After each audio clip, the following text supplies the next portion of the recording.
Gyrus. Gyrus, tignan mo. Pag-aaralan natin ngayon, subtraction, ha? Minus yan. Ha? Assignment mo yan. Sabi ni teacher, mag-aaral ng subtraction. At mamaya magbabasa. O, halimbawa, sinabi ni teacher, Gyrus, find the difference. Anong ibig sabihin? Sagot. O, tinuro ka na naman ni teacher. Sabi niya, Gyrus, where is the minwen? O, sa mo, ano yan? Katulad yan, yung number 1. O, paano mo aayusin yan? Minwen? Ay, taas. Taas. Yung subtrahend? Baba. Ay, middle. Middle. Ayusin mo, sasabihin mo. Ulitin ko, ano yung minwen? Minwen, o. Sagot. Hindi. Ay, taas. Taas. Yung sagot, ano yung sagot? Yung difference. O. Yung subtrahend, ano yung subtrahend? Subtrahead. Oo. Middle. Middle, o. Sige, sasagutan mo yan, ha. Number 1. 61 minus 39. Iayos mo yan. Ayusin mo yung pagsusulat, ha. Para hindi ka magkakamali. Kasi pagka sa math, sa subtraction, addition, multiplication, division, pagka ang numbers na isinusulat mo hindi nagpare-parehan, nagpantay-pantay, magkakamali ka talaga yan. Huwag mong pagdidikitin, ha. Ayun, ayusin mo, 61 minus 39, o.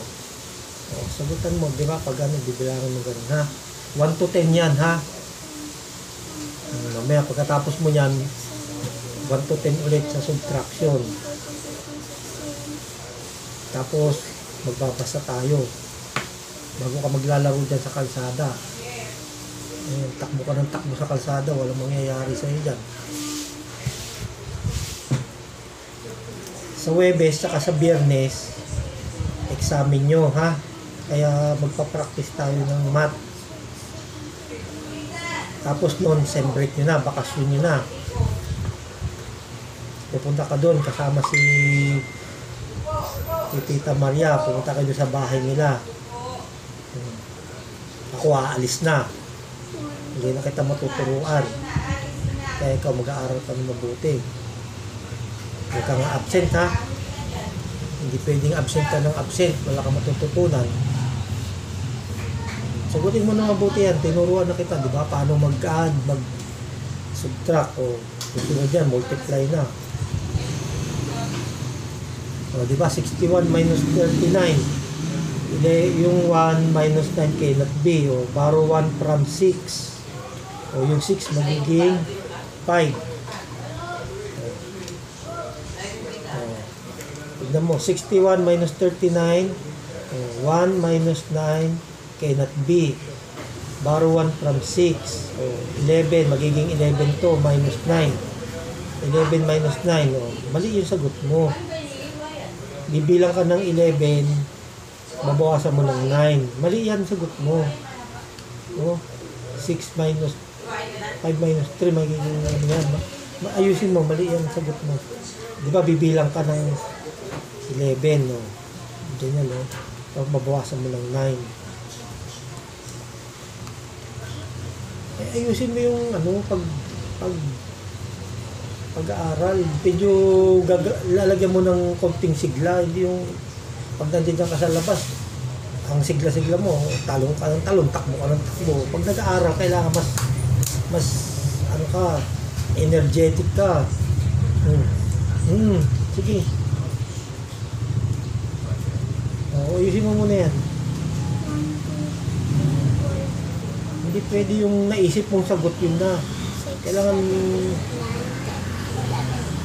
11, no? Babawasan ng ilan?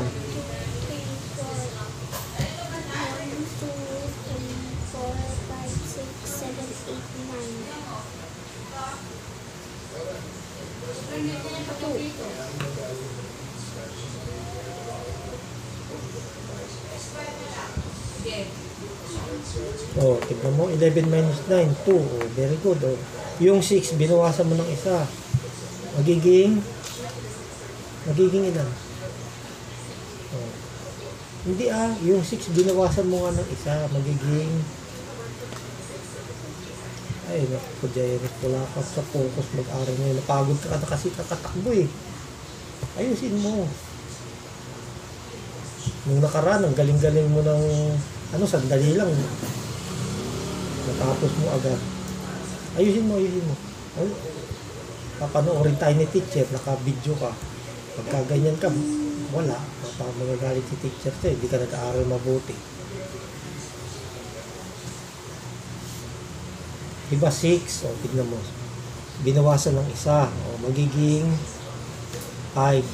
Babawasan mo ng 3. O, ilan matitira ang sagot? O, bakit ganyan yung sagot mo? Number 1 pa lang tayo, ganyan na, mali-mali na. 1 to 10 yan, no? Pag nag 3 digit yung subtraction natin, mahihirapan ka lalo dyan. Addition? Subtraction, hindi addition. O, number 2 ka na. Ayuhin mo naman. Ha?